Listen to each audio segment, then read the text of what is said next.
আছেন? হ্যাঁ ভালো আছি। ভালো আছেন? হ্যাঁ তোমাদের আশীর্বাদে ভালো আছি। ভালো আছেন? হ্যাঁ সবই দিচ্ছে আমার বিট্টু বাবা, সব দিচ্ছে আমাদের। আচ্ছা আচ্ছা তার ও আমার আশীর্বাদে আরও হবে। আচ্ছা। ছেলেকে তুমি করে অনেক সময় করে হ্যাঁ হ্যাঁ সে বলবে, তুমি বলবে। হ্যাঁ তোমরা ভালো ঠিক আছে। থাকলে আমাদের সব কিছু ভালো। খুব সিধা সাদা ছিল। মা তো ওর পড়াশোনা মানুষ ছিল না, তো তো মা আমাদেরকে মানুষ করতে পারিনি, আমার ভাইকে আমাকে। হ্যাঁ। তা আমাদের মা পড়াশোনা আমার বাবু খুব ভালোবাসতো। আমার বাবু চাকরি করতো ইলেকট্রিসিটি বোর্ডে। তুমি জেনারেলি শুনবে আমাদের এখানটায় পড়াশোনা করে। তো আমার বাবু চাকরি করতো, তখন বাবু বললো কি যে পড়াশোনা এখানে হবে না, তখন গাড়ি থেকে আমার কাকিমার কাছে পাঠা দিল আমাকে। তো ওখান থেকেই আমরা স্কুলে ভর্তি হলাম। কোথায় কোন স্কুলে এটা? আমাদের মালদাতে স্কুলে, মালদাতে থাকতাম। মালদাতে থাকতে তুমি? হ্যাঁ আচ্ছা আচ্ছা। তো মালদাতে এখন স্কুলের নাম তো বলতে পারবো না, কিন্তু স্কুলে আমি 5 থেকে পড়ছি। আমাদের বাড়ির কাছে স্কুল ছিল, আমরা 5 থেকে 8 অবধি ওখানে পড়ছি, পড়াশুনো করছি ছোটোর থেকে। তারপরে যে 13-14 বছর হলো, তখন আমার মা শিলিগুড়িতে নিয়ে চলে আসলো আমাকে, নিয়ে আসলো। তখন তো আমরা এই তারপরে আবার বাবা এই যে বুদ্ধ ভারতী স্কুলে আমাকে ভর্তি করে দিল।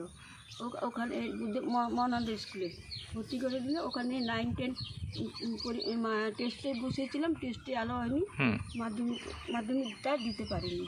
মাধ্যমিক ফেলে টেস্টে আলো হতে পারিনি বলে মাধ্যমিকটা বুঝতে পারিনি। তারপরে তা বাবু বলছিল পর, তা আমি আর পড়তে পড়তে আমার হেডমাস্টার কাছে, বুদ্ধ ভারতী হেডমাস্টার কাছে পড়ছিলাম শিলিগুড়িতে, এদিকে বুদ্ধ ভারতী। তারপর কি মাধ্যমিক পরীক্ষা দিয়েছিলে তুমি? মাধ্যমিক টেস্ট দিয়েছি। টেস্ট দিয়েছিলে, পরীক্ষা দেওয়া হয়নি আর কি? না, মাধ্যমিক সেটা একটা জীবনে আক্ষেপ তাহলে তোমার, মাধ্যমিকটা। ঠিক আছে, তারপরে জীবনে কি হলো তোমার? তারপরে এই যে আস্তে আস্তে বাবু বড় হইলাম। তারপরে মনে করো বাবু বললো বড় হয়েছে, এখন তো বড় মেয়ে বিয়ে দিতে হবে। তারপরে এই যে বিয়ে দিল, বিয়ে দেওয়ার পরে এই তো মনে করো সংসার করতে থাকলাম।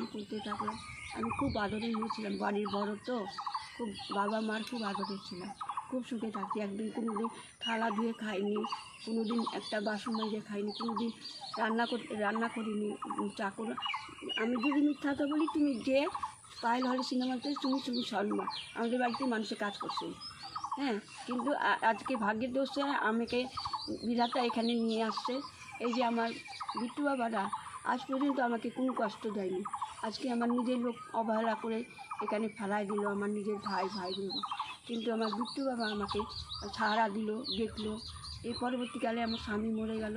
স্বামী মরার পরেও আমি অনেক কষ্ট জীবনে করছি, ভাতও জুটিনি কপালে, কতদিন না খেয়ে থাকছি, মানুষের বাড়ি কাজ করছি, ভাড়া বাড়ি থাকছি। তারপরে কিছু পয়সা আমার স্বামী ছিল, ওইটা মনে করো রোজগার করছি, এবার শেষ করছি। পরবর্তীকালে অনেক কষ্ট করছি জীবনে।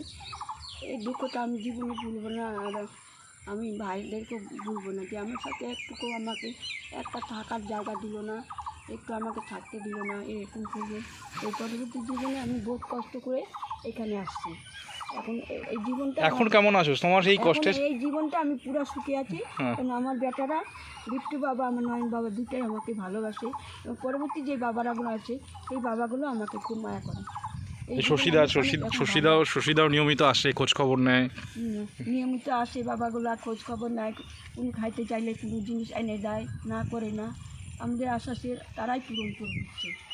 অনেক অনেক ইচ্ছা আমাদের যত থাকে, আমরা এই আশা আমাদের বাবা পূরণ করে দেয়।